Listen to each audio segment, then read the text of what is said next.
Hello book readers, welcome to our channel The Book House. Today we will be talking about the book The Subtle Art of Not Giving a Fuck written by Mark Manson. We will use the word damn instead of fuck because of some YouTube guidelines. This book helps us to clarify what you choose to find important in your life, essentially what you choose to give a damn about. We often don't realize how frequently we're giving a damn about something that doesn't matter. Manson aims to help you spot when you are placing too much importance on self-help ideas and how to start giving a damn about the most important things. If you are new to our channel, consider subscribing to the Book House now and press the bell icon so that you'll get notification about every other famous book summary. So, let's dive into the synopsis that we observed from the book so that you don't need to spend so many hours reading it. So let's know about the writer Mark Manson and how he came with the idea to write this book. Mark Manson is an American self-help author and blogger. He started his first blog on dating advice in 2008. It became hugely popular and gained hundreds of thousands of readers. In 2009, Manson decided to travel the world for the next 7 years while working remotely. He ended up visiting more than 65 countries. In 2010, he started a new blog called Post-Masculine, which provided general life advice for men. On this blog, he posted an article under the same name as this book. The article was so well received he decided to turn it into a book. The Subtle Art of Not Giving a Fuck went on to become a New York Times bestseller. So these are the 12 key points that will give you complete insight of the book. Don't skip the video or you'll miss the main experiences in the book. So, the first lesson is avoid constantly pursuing satisfaction. Before he became a famous author, Bukowski was an alcoholic gambler who was frequently rejected by publishers. It was not until Bukowski turned 50 that an editor finally accepted a piece of his work. The public and media described his story as the American dream.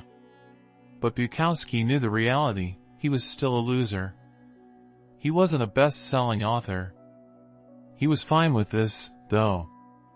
This self-acceptance is what drew so many people to him and his books. Bukowski has the words "Don't try" written on his gravestone. This approach is entirely different from modern society's expectations of how we can become happier, richer, healthier, and more successful by merely wanting it. Manson believes this approach means we will feel like we are never enough. True happiness is caring only about essential matters. The backwards law was introduced by the British philosopher Alan Watts. The idea is that the more you pursue feeling better, the less satisfied you become. Constantly pursuing satisfaction will reinforce that you lack it in the first place. Manson rephrases this as, first, the pursuit of a positive experience is itself a negative experience. Second, the acceptance of a negative experience is itself a positive experience. So, you can create positive experiences through the tolerance of negative experiences. Let's move on to the second lesson. The second lesson is stop believing you are unique. Manson believes that self-help books and modern society are obsessed with the idea that we are all unique. This idea has created a society of entitled people who expect everything to go right for them all the time. Entitlement is feeling as though you deserve to be happy without sacrificing for it. There are two types of entitlement. First, grandiose narcissism, which is like saying, "I'm awesome and the rest of you all suck, so I deserve special treatment." Second, victim narcissism, which is like saying, "I suck and the rest of you are all awesome, so I deserve special treatment." Both of these types of narcissism end up the same as they behave in the same way. They are deluded about where they lie in the social hierarchy and both think everything should be catered to benefit them. This means they are completely self-absorbed. A study from the late 1960s correlated positive self-image with accomplishments in life.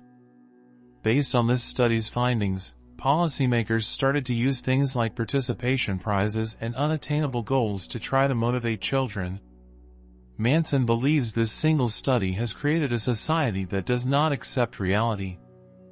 The issue with not accepting reality is that people no longer use their problems as a stepping stone toward their success, so stop believing you are unique.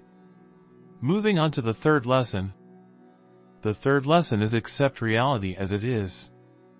Self-help books often focus on the goal of constant happiness. Manson suggests this idea is harmful. As humans, we are naturally slightly unhappy. Dukkha is a Buddhist principle that claims life is suffering. We are supposed to experience unhappiness. It helps us push on and look to achieve genuine success. Take responsibility for your emotions and understand that tackling negative emotions is a daily struggle. Problems never stop, they just change. Manson applies this to the psychological concept called the hedonic treadmill. This is the idea that once we acquire what we believe will make us happy, we just find another problem. So, we should be aiming to solve problems in our lives rather than avoid them. We should not be aiming for a life without problems, but a life full of good problems. Accept the reality around you. Moving on to the fourth lesson. The fourth lesson is happiness is a science. Manson believes that life and happiness are related to the scientific method. Your values are hypotheses, your actions are experiments, and the outcomes are data. So, we should make smart decisions based on results rather than fear, doubt, or uncertainty. Uncertainty is a vital rung on the ladder to success, and we should not fear it. Uncertainty is what allows us to learn more. Uncertainty helps us understand our values are imperfect, so it guards us against extremist ideology. It also removes the judgment and stereotyping of other people. Let's see what is our fifth lesson from the book. The fifth lesson is values are essential for happiness. Many Japanese soldiers ended up stranded on many of the Pacific Islands during the Second World War. These soldiers were cut off from the rest of the world. So, they did not know that the war had ended. As a result, they continued to fight the war into the 1950s, 60s, and 70s. It did not matter how strong, intelligent, or motivated these soldiers were, they were destined to fail. Manson uses this analogy to highlight that without the correct values and goals leading your actions, you are fucked. Your deepest emotions are related to your values. And the values you fight for determine who you are. Good values are vital for your happiness, but we often focus on bad values. Chasing empty pleasure and believing that you are always right are examples of bad values. Good values are reality-based, internally achieved, and socially constructive. To support this point, Manson offers the example of guitarist Dave Mustaine. In 1983, he was kicked out of Metallica just before their big break. Mustaine spent the next 2 years perfecting his guitar skills. He was then able to start the band Megadeth, which would sell over 25 million records. But this success was not enough. Mustaine continued to compare himself to Metallica, who has sold over 125 million records. This meant he was still unhappy. Manson then compares Mustaine to Pete Best. Best was also kicked out of a world-renowned band, the Beatles. Watching the Beatles' success did leave Best depressed for a while.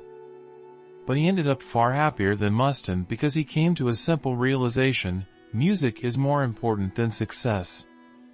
Mustaine had bad values, while Best had good values. Moving on to the next lesson. The sixth lesson is take responsibility. As an example of the importance of taking responsibility, Manson talks about the American psychologist William James. In 1872, William James' life was falling apart. James considered taking his own life. But late one night, James was reading lectures by the philosopher Charles Peirce. He decided to conduct an experiment. James spent 1 year taking full responsibility for all the negative things happening in his life. If, after 12 months, his life did not improve, he would take his own life. James' experiment worked, and James called his emphasis on taking responsibility for his rebirth. In the years that followed, he became a highly influential psychologist and philosopher. Today, he is recognized as one of the most famous psychologists ever to have lived. The decision to take responsibility for his problems allowed James to direct all his energy to improve his life. He then improved millions of other people's lives.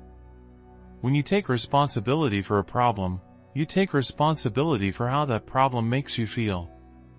So be responsible people, and don't take easy way out. The 7th lesson is choose how you respond to life. We cannot always choose what happens in our lives or the outcome of our decisions.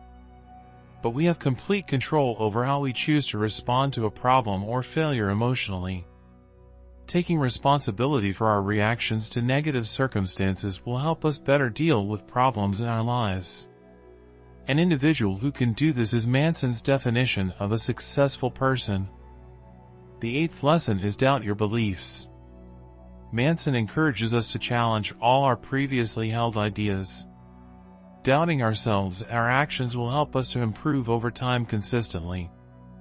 We won't always be right. Manson explains that society's beliefs 500 years ago were fundamentally wrong about several things. For example, people believed the Earth was flat and didn't even know the Western Hemisphere existed. In the same way, you can look back at what you believed 10 or 15 years ago and notice you were also wrong about several things. The lesson to learn from this is that some of the things you hold to be true right now will likely be wrong and even ridiculous in 20 or 30 years' time. The 9th lesson is reduce your ego so you can grow. Here comes the ego, guys. The more something threatens your identity, the more you will avoid it. So, to reduce this level of avoidance, we have to reduce our sense of identity and ego. We must identify ourselves as loosely and ambiguously as possible. To help you start identifying yourself more loosely, you should start asking yourself these 3 questions. First, what if I'm wrong? Second, what would it mean if I were wrong? Third, would being wrong create a better or worse problem than my current problem, for both myself and others? Did you ask these questions to yourself ever? I don't think so. You better start now then. Let's fly to our 10th lesson. The 10th lesson is failure is key to improvement. Manson believes that failure is a hugely important part of life. Becoming an expert in anything requires thousands of failures. These failures are what help you to fine-tune your approach through continuous improvement. This is why the fear of failure leads to stagnation. Instead of worrying when we fail, we should try again. The 11th lesson is it's better to do something than do nothing. Manson's high school math teacher introduced this principle to him. This teacher always taught his students to rewrite the problem if they didn't know the answer. Rewriting the problem allows your mind to find the next step. Manson has since applied this principle to everything in his life. If you are stuck, then just do something, and you will often surprise yourself.